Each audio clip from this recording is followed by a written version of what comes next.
Bismillahirrahmanirrahim.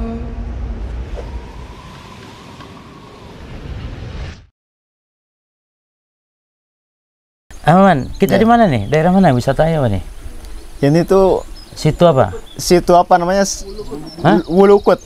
Namanya situ Wulukut di daerah Kuningan. Kuningan.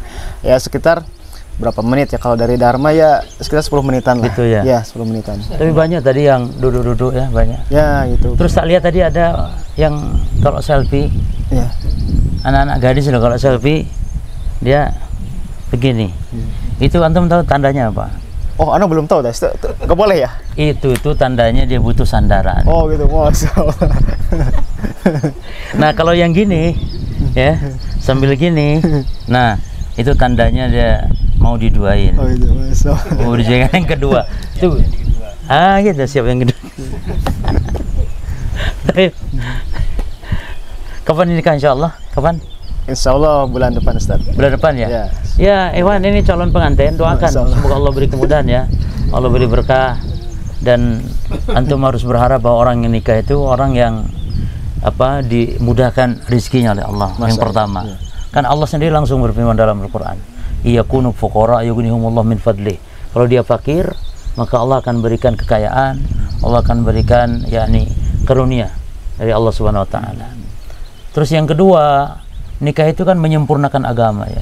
Sehebat apapun orang nikah, orang beribadah, kalau belum nikah tetap belum sempurna. Maka nikah menyempurnakan agama. Dan yang tentu intinya antum harus niatkan untuk memperbanyak anak keturunan. Ini yang dibanggakan oleh Nabi SAW. Bahwa Nabi membanggakan, mengharapkan umatnya banyak anak. Ya. Sehingga kata Nabi, tajawazul walud, nikahi wanita yang penyayang, yang subur, banyak anaknya. Fa ini mukatsirun bikumul umam yaumil qiyamah, karena aku akan berlomba ya, berbangga-bangga dengan banyaknya umat di hari kiamat. Ya. Tapi kadang Ustaz suka timbul nih keraguan, ini kita bisa nggak ya mencukupi dari segi ekonomi atau bahkan dari segi agama gitu. Di satu sisi anak kan baru belajar seperti itu. Itu bagaimana Ustaz menyikapinya seperti itu, Ustaz? Baik. Kalau masalah khawatir, orang wajar ya khawatir, tapi jangan khawatir yang berlebihan sehingga membuat putus asa dari rahmat Allah. Karena Allah, jangankan kita sebagai muslim yang rukuk sujud ya, atau orang kafir sendiri, binatang melata, semuanya Allah berikan rezeki, berikan kecukupan ya, apalagi kita. Maka jangan terlalu berlebihan. Bahkan Allah Ta'ala menjanjikannya apa? Nahnu narzuquhum wa iyyakum, kami yang memberi rezeki mereka, anak-anak, lalu baru kalian, kata Allah. Allah dahulukan anak-anak, saking jangan sampai kita putus asa dalam memberi rezeki atau dalam mencari nafkah ya untuk keluarga. Itu yang harus kita selalu optimis. Terus yang kedua, masalah ilmu ya, sambil belajar dengan pengalaman juga nanti. Yang penting kita dasar-dasar ya menikah, apa adab-adabnya itu harus kita pelajari. Dan itu mudah saja, cukup antum baca kitab-kitab para ulama ya. Namun prakteknya ini harus kita sambil jalan ya. Demikian. Cukup ya? Gimana ya antum? Kapan antum poligami? Belum ya? Kalau anak kan udah nih, Ustaz. Sekarang udah rame atau viral juga ya tentang poligami itu. Ada kiat-kiat tertentu enggak untuk masalah poligami itu?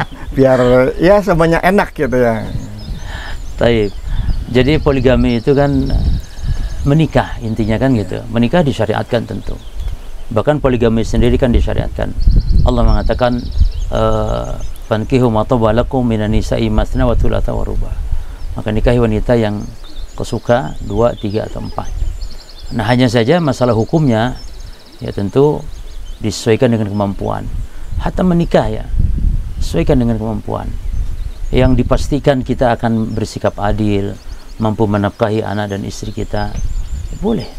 Nah, dianjurkan ya, orang berpoligami. Lalu mungkin ditanya apa syaratnya poligami? Ya tentu yang pertama jelas kemampuan, dalam segala hal tentu kemampuan. Ya.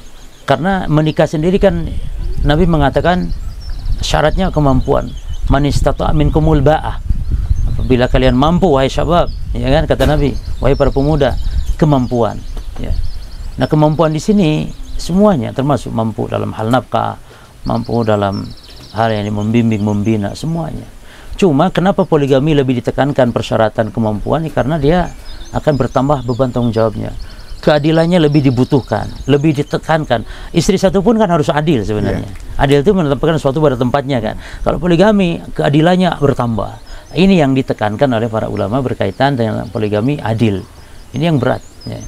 Maka antum tafadhol, kalau dirasa punya kemampuan seperti itu, kalau tidak ya bersabar dengan istri yang satu, insya Allah berkah. Tapi udah mencukupi yang 4 ya, satu mencukupi yang 4. Nah, tapi jangan sampai kita membenci ya syariat poligami dan semisal. Artinya orang tidak mampu ya sudah, kalau tidak mampu. Bagi yang mampu silakan. Dibolehkan, dimudahkan oleh Allah dalam hal ini. Hukumnya mubah. Nah, barakallahu fikum.